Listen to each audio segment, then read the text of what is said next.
కరిగిపోయింది. మనం ప్రార్థన చేస్తే దేవుడి మనసు ఏమైపోవాలట? కరిగిపోవాలి. ప్రభువా, నా సమస్య ఎందుకు నువ్వు తీర్చవు, నా కష్టాన్ని ఎందుకు తీర్చవు, నా శోధన ఎందుకు తీర్చవు, నా లోటు ఎందుకు తీర్చవు అని దేవుడిని అడగాలి. ఇప్పుడు దావీదు కంట్లో ఏమి లేవట? నీళ్ళు లేవు. కంట్లో ఏమి లేవు. కంట్లో ఏమి లేవు.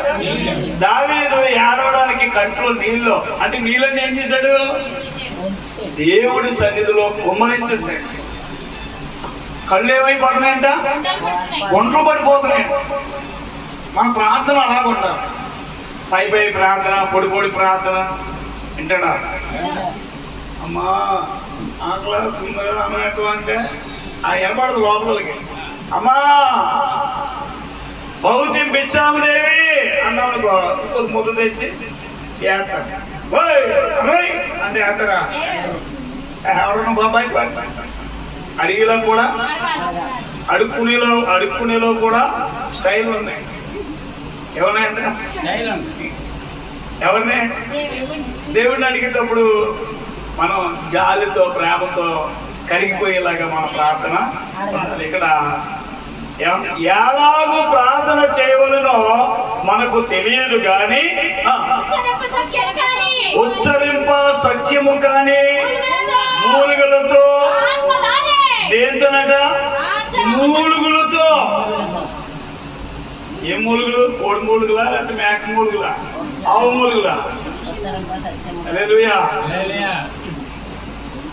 మూలుగు అంటే ఎంత ఇష్టమో చాలా మంది. అంటే ఈ చీపురు పుల్ల, ఈను పుల్ల. ఈను పుల్ల అంటే పొడిచి అలాగా అలా అవుతుంది. బుడికి మళ్ళీ ఆవుకోవాలి. నవలెక్కలు బుడికి అయిపోతుంది. హల్లెలూయా. ఎలా ప్రార్థన చేయాలంట? ఉచ్చరింప సత్యము కానీ మూలుగులతో ఆ ఆత్మ తానే మన పక్షముగా విజ్ఞాపన చేస్తున్నాడు. ఆత్మ ఏం చేద్దాట? చెప్పండి. దేవునికి ప్రార్థన చేస్తుందట, విజ్ఞాపన ప్రార్థన చేస్తుందట. ఎవరు తెలుసు? అది దేవుడికి తెలుసు. మన హృదయం, మన ఆత్మ, మన బ్రతుకు, మన జీవితం, మన ఆలోచన, మన తలంపులన్నీ కూడా దేవుడికి తప్ప పక్కన కూర్చున్నటువంటి ప్రార్థన చేస్తున్నటువంటి తల్లికి కూడా, చెల్లికి కూడా, ఎవరికి కూడా తెలియదు. అన్నమ్మ మూలుగుచూ ప్రార్థన చేసుకుంటాం. ప్రార్థన బయటికి వినపడతలేదు. సేవకుడు వచ్చి ఏంటి తాగేసింది ఇది?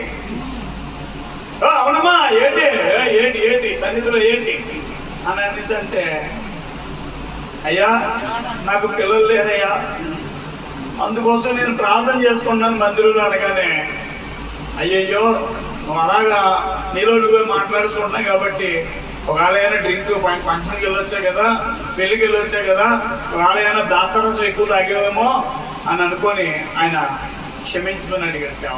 దేవుడికి స్తోత్రం. అయ్యా నా ఏడిన వాడు నన్ను అలాగా అనొద్దు, నాకు పిల్లలు లేరయ్యా, దేవుడి దగ్గర నేను మొరపెట్టుకుంటానయ్యా అని మొరపెట్టుకుంది. పిల్లలు ఇచ్చాడు. ఇవ్వలేదు? దేవుడు ఇచ్చాడు.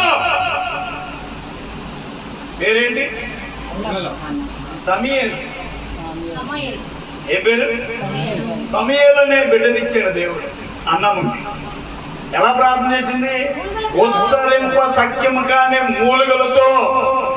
మూలుగులతో ప్రార్థన చేయాలి. ఏదో నలుగురిలో ఉన్నప్పుడు ప్రార్థన కాదు, 100 మందిలో ఉన్నప్పుడు ప్రార్థన కాదు, 1000 మందిలో ఉన్నప్పుడు ప్రార్థన కాదు, మైక్ ఎత్తే ప్రార్థన కాదు.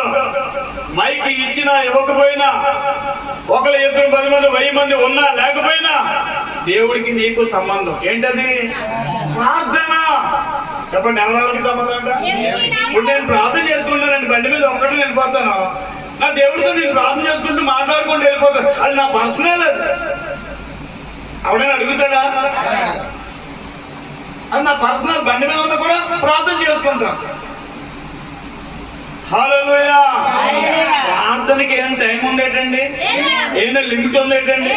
తినడానికి ఏముంది? అవునండి. అవునంటే ఏంటి? సగమా? హల్లెలూయా.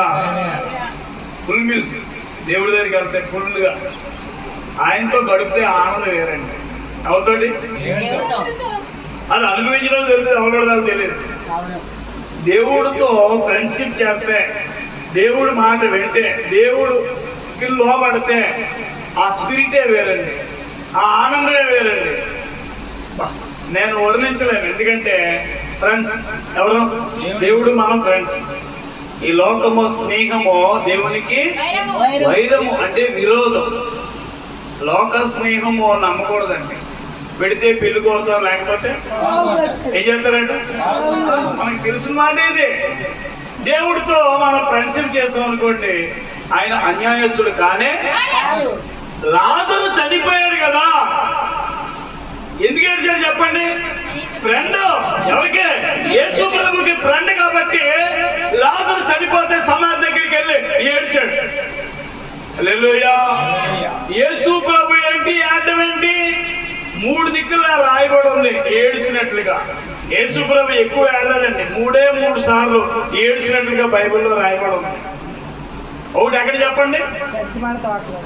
ఒకటేమో అక్క నీళ్ళక ప్రైజులు పెట్టాలి. ఒకటేమో గెచ్చమనే తోటలో, రెండోది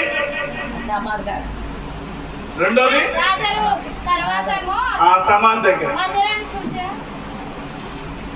సొదొమ గొమొర్ర పట్టణాన్ని చూసి 3 దిక్కులే యేసు ప్రభు ఏడ్చాడు. పట్టణాన్ని చూసి ఎందుకు ఏడ్చాడు? పట్టణంలో ఎవరున్నారో? దొమ్మ ఆనందరావు ఉన్నాడు, సింహార్జునరావు ఉన్నాడు, నీళ్ళు అన్నపూర్ణ ఉంది, బత్తిన దయమని ఉంది, సింహ ఎస్తేర్ రాణి, అఖిల్, వీళ్ళందరూ ఉన్నారని యేసయ్య ఆ సొదొమ గొమొర్ర పట్టణాన్ని చూసి ఏడిశాడు. ఏం చేశాడు చెప్పండి? ఆయన పని ఏంటండి? మనం ఎవరు? దేవునికి ఆయన బిడ్డలు, ఆయన పిల్లలు. అయ్యో ఈ పట్టణంలో నా పిల్లలు ఉన్నారే, అంతకంటే దరిద్రులు ఉన్నారే. ఆ పట్టణాన్ని చూసి ఏడుస్తున్నాడు. దేవునికి స్తోత్రం. హల్లెలూయా. ఆ పట్టణంలో ఏం జరుగుతుందంటే మగోళ్ళు ప్రేమించుకుంటున్నారు. ఏం చేసుకుంటున్నారు? మగోళ్ళు ఆవులతో, ఆటలతో, ఈటులతో సంసారాలు చేస్తున్నారు.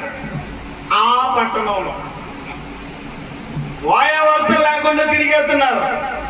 ఆ పట్టణంలో, ఆ పట్టణాన్ని చూసి దేవుడికి ఏం కలిగిందంట? బాధ కలిగి ఏడుస్తున్నాడండి. దేవుడికి స్తోత్రం. యేసయ్య చాలా మంచి దేవుడండి.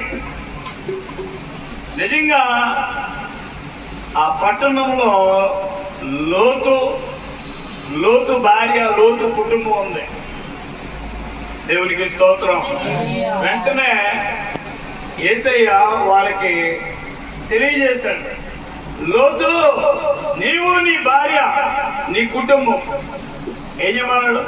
వెనక్కి తిరిగి చూడకుండా ఆ పట్టణం నుండి వెళ్ళిపోండి. దేవునికి స్తోత్రం. హల్లెలూయా.